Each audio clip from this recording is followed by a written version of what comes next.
Hello everyone, I apologise for lack of background. I'm currently in North Wales at the moment on holiday, but never mind that. Yes, this is a video that is kind of strange I'm making it now or not right at the start of the James Bond series. Of course, I've looked at every James Bond film, but I never gave my actual opinion in it because I was saving it for this video. So this video is exactly as it says on the tin really. I'll be ranking every James Bond film 25 to number 1, worst to best in my opinion. Like I said, it's very subjective. All this is, like I just said, my own opinion. Likely no two James Bond fans are going to have the same order of lists of what they rank the James Bond films. So yeah, like I said, please enjoy the video, subscribe to the channel, click like, and yeah, let's get straight on with the rankings. In at number 25, rather predictably, we have Quantum of Solace. Overall, not much really needs to be said. Terrible film, plot just doesn't really work, the movie drags on, and overall it just doesn't really feel like the movie it should have been. In number 24 we have For Your Eyes Only. Honestly, it's a shame really because I think it's a good film. It's a very recent Bond film I've only actually just seen, so that probably might have dictated it. I just generally can't really like the film as such. In number 23 we have Spectre. Similar reason to For Your Eyes Only. Overall, great. Honestly, it's a good film. There are just so many other Bond films I would rather see. I mean, that's kind of all it really trickles down to. Good car chase though. The Aston Martin DB10, that is a good scene. In number 22 we have Live and Let Die.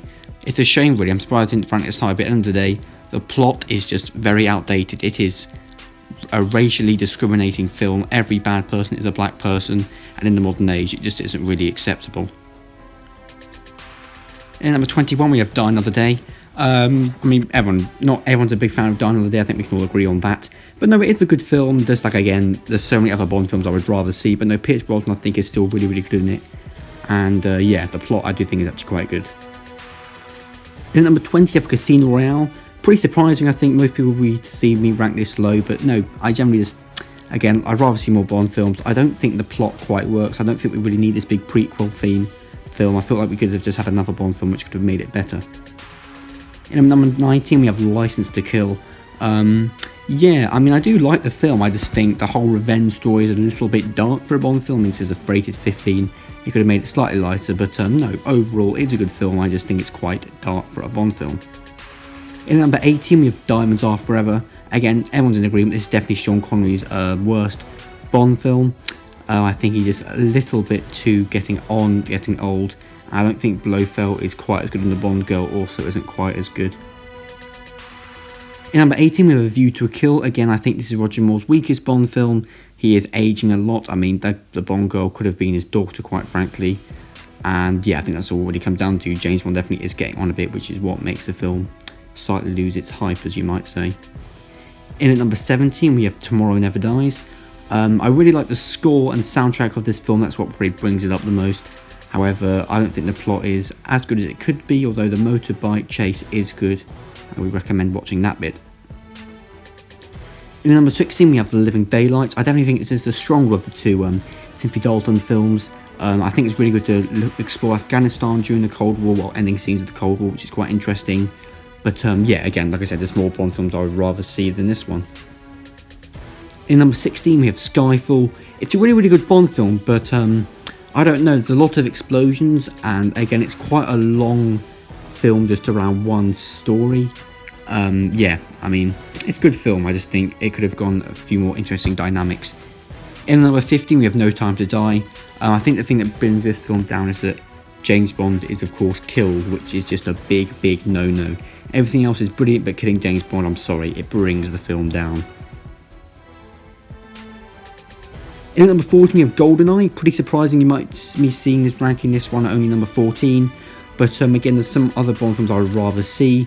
The whole kind of jumping forward from Cold War to modern I don't quite like, so yeah, that's why I'm ranking this at number 15. In number 14 we have The Man with the Golden Gun. It's a really, really good Bond film. I mean, Christopher Lee is excellent in it. I just think it's a really, really good Bond film.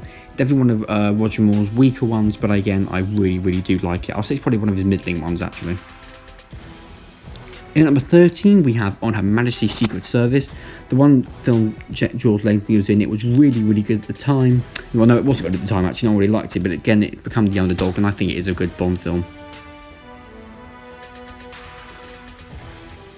In at number 12, we have The World Is Not Enough, my personal favourite Pierce Brosnan film. I think it's really, really good. The chase scene at the beginning going over the O2 is absolutely brilliant. The storyline's good, Elektra, it's all very good stuff. Again, I think there's some other Bond films I would rather see. In at number 11, we have Thunderball. It's a pretty good Bond film. I just think it's one of Sean Connery's slightly more weaker ones. Yeah, like the storyline's a little bit, could have been improved a bit, but it's pretty good, it's pretty good. And at number 10 we have Moonraker. Yeah, I would say I actually really do like this film. Everyone likes it, but I personally do. The space scene is good. First I was like, space in the Bond film seemed a bit ridiculous, but they actually managed to pull it off really, really well. So yeah, definitely good kudos to this film, definitely. And at number 9 we have The Spy Who Loved Me. Roger Moore's best Bond film, I think. It was absolutely brilliant. Yeah, the car, the Lotus, it's just all brilliant. Jaws is great. Yeah, just his best Bond film. Not his best Bond film, but one of his best Bond films. In at number 5, we have You Only Live Twice. I've really done the numbers, so I really done it wrong. Yeah, I think it's a really, really good Bond film. I think this film got a lot of hate recently, but no. I think it's excellent. The space scene's good. Blofeld is brilliant in it. His cat's brilliant. It's a really good Bond film. I like Japan as a setting. In at number 4, just missing out on the top 3 spot, we have Goldfinger. It's a really good Bond film. Goldfinger is excellent. Sean Connery is excellent. Pussy Galore is excellent. Like I said, it just couldn't quite hit my top 3 spot. Third place with Bronze Medal, we have Dr. No. Honestly, like I said, you just can't beat the original, can you? It's an absolutely stunning Bond film. The setting's great in Jamaica. It just sets you up brilliantly for the James Bond film formula. It is just absolutely amazing. In number 2, we have From Russia With Love. We're now getting a bit more development of Spectre, the organisation.